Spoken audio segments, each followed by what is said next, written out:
Olá, vamos conversar agora com a psicóloga Carla Zélio, uma das palestrantes do nosso Congresso Latino-Americano de Terapia Sexual e de Casais. Esse congresso ocorre de 5 a 8 de novembro, totalmente online. Dessa maneira, nós temos como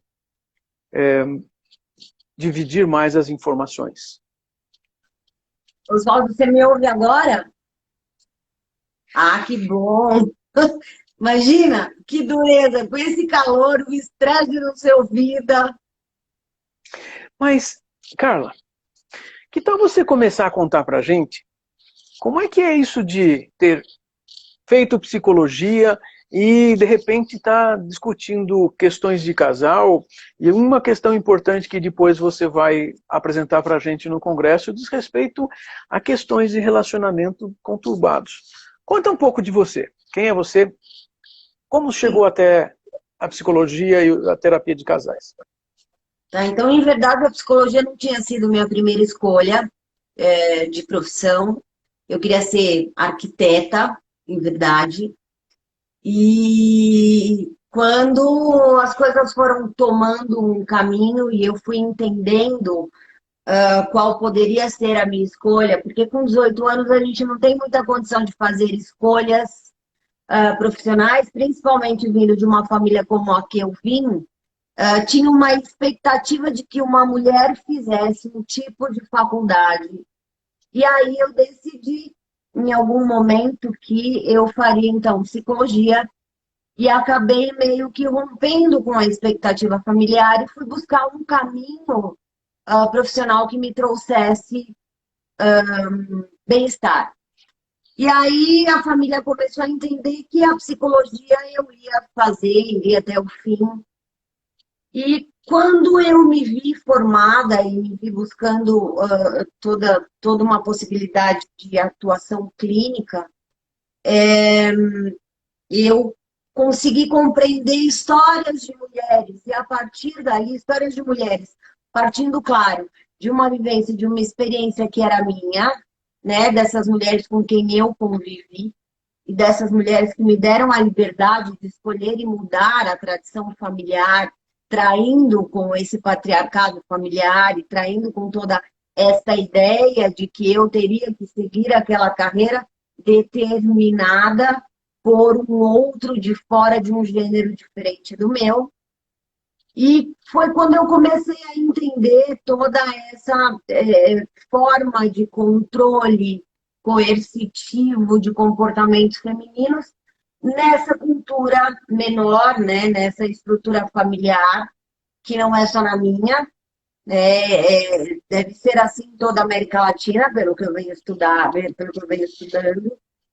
E a partir daí eu comecei a desenvolver um caminho um pouco diferente dos meus pares familiares e dos meus pares mulheres amigas também, porque a consciência de que se pode ser o que se quer, independente do gênero, ela é fornecida ou não pela família. Eu tive a sorte de ter uma família que forneceu a possibilidade, mesmo que com brigas, de eu me tornar alguém que conseguisse pensar de forma diferente dessa estrutura social patriarcal dominante. E aí fui trabalhar primeiro as questões da sexualidade, trabalhava muito questões das disfunções sexuais femininas, porque há 20 anos não se discutia violência de gênero tão claramente, e aí eram mulheres em relações ruins, com uma vida sexual ruim.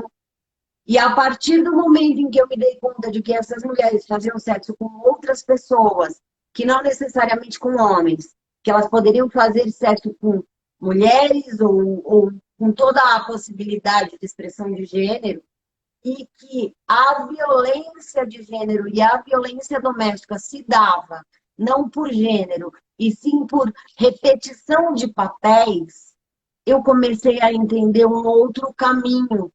E aí foi quando eu, de verdade, iniciei minha compreensão, minhas leituras e a minha busca de autoras brasileiras, de preferência, que pudessem sustentar o meu trabalho clínico e na docência, para que eu pudesse discutir essas questões, por exemplo, num convite da sua parte do José Manuel para um congresso latino-americano.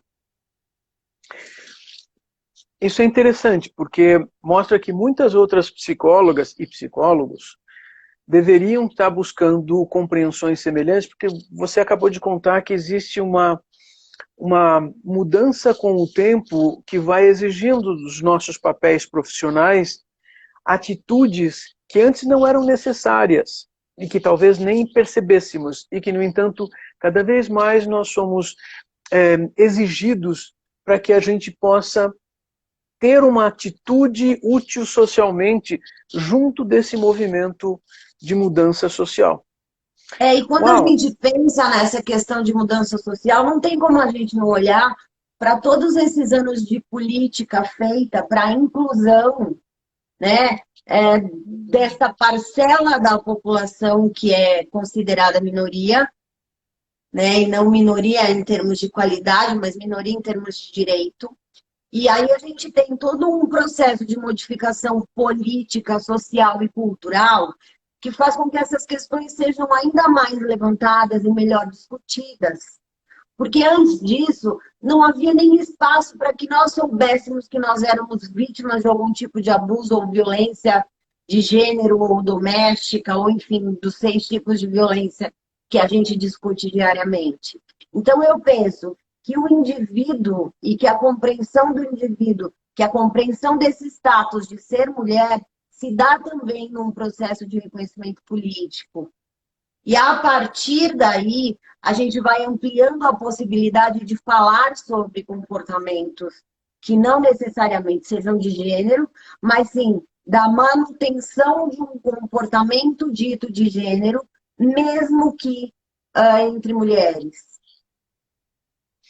Você está contando uma coisa que me faz uma ideia assim. Toda a América Latina tem um desenvolvimento histórico a partir de um padrão de dominação europeu e que nós somos representantes dessa história e estamos no momento de poder mudar as atitudes das pessoas para não repetir uma história que coloca sempre alguém melhor, necessariamente melhor do que cada um de nós. Isso. E sobra para a psicologia, isso então. E assim, quando a gente fala os descobrimentos dos países, não, foi uma violência. Nós fomos saqueados, as mulheres foram violentadas, e aí todo um padrão comportamental antes da invasão europeia na América Latina, e um padrão comportamental pós-invasão europeia na América Latina, pelo simples fato de que antes nós tínhamos uma estrutura social e política que dava para as mulheres a possibilidade delas serem quem são, da forma como eram, andavam como aquela estrutura social permitia. Aí chegam os europeus e começam a ditar normas de comportamento muito distintas, né? Oferecendo algum outro tipo de conforto que a priori não tínhamos, e em contrapartida, muita violência, né? E essa estruturação social, se tivesse ficado lá, não teríamos o que estudar. Mas não, ela se mantém no padrão comportamental depois de 500 e tantos anos de invasão europeia no Brasil. Então, o que eu tenho buscado é fazer uma compreensão histórica e de como é que isso vem parar dentro das nossas casas, dentro da vida doméstica. É algo que as pessoas individualmente nem conseguem perceber, pois já estão dominadas por toda uma tradição, por toda uma coisa anterior, e parece que as pessoas vão assumindo que isso seria natural. Quer dizer, você está nos contando que é necessário compreendermos que isso é socialmente, historicamente construído e não tem uma natureza. Não existe essa natureza biológica ou natureza da natureza, e é uma natureza humana que sempre pode se modificar. E nós temos alguma coisa a mais para fazer, então. Você está falando que esse congresso tem uma importância para que Para a mim gente... tem, né?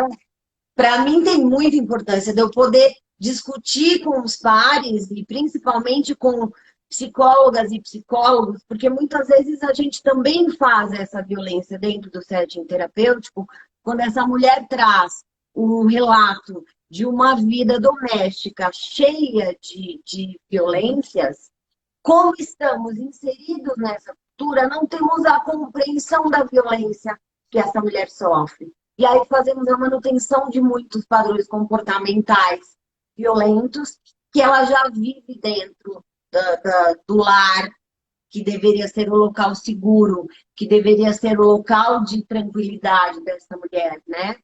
Mas não existe mais local seguro para nós, porque dentro de casa as violências começam. A primeira violência sofrida é familiar, né? E aí a gente vai aprendendo que todas as pessoas têm o direito de fazer o que a família faz, porque violência se confunde nesse processo educacional e constituído socialmente com amor. Uhum. E aí nós temos toda uma cultura que propõe músicas que violentam gênero, novelas Claro, que violentam gênero, claro. filmes que violentam gênero, e assim vai se mantendo este padrão comportamental ao longo dos anos, e o gênero feminino, sim, é um dos mais prejudicados. Então nós vamos ter a sua contribuição associada a várias outras contribuições para estarmos discutindo como é que no nosso continente nós temos alternativas, e talvez alternativas para mudanças. De toda maneira, já participamos desse movimento de mudança ao reunir uma série de profissionais, vamos lembrar que são 54, isso foi interessante conseguirmos juntar numa decisão até bastante rápida, há poucos meses, e fornecemos esse panorama do que acontece na América Latina sobre o que se chama de terapia sexual e terapia de casal. Que, em verdade, se juntam muito, afinal de contas, são atividades das mesmas, do mesmo tipo de cliente, ou seja, são casais.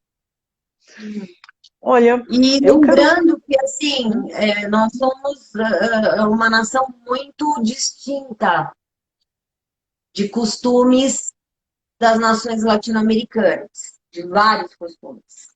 Mas a violência de gênero, ela é igual em todas as nações.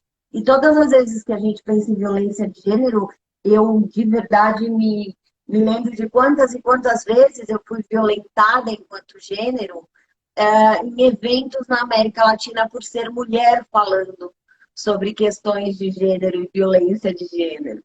Então, eu vou tomar esse meu lugar, eu vou assumir esse meu lugar, então quero agradecer demais a você e ao você, Manuel, que são os presidentes desse evento, pelo convite, e vou continuar fazendo da minha voz uma voz política. Todos temos que fazer. Quero agradecer a você e deixar o convite para todos os que estão assistindo, que venham assistir essa gravação. De 5 a 8 de novembro, teremos o dia inteiro. O evento começa às 9 horas da manhã da Colômbia, às 11 horas do Brasil e se estende até o início da noite. Participe. Oi, Mo, acabou! Daqui a pouco sobe lá para o IGTV. Beijo. Tem Obrigada, gente chegando. Até Obrigada. mais. Daqui a pouco conversamos. Tchau, obrigada. Tchau.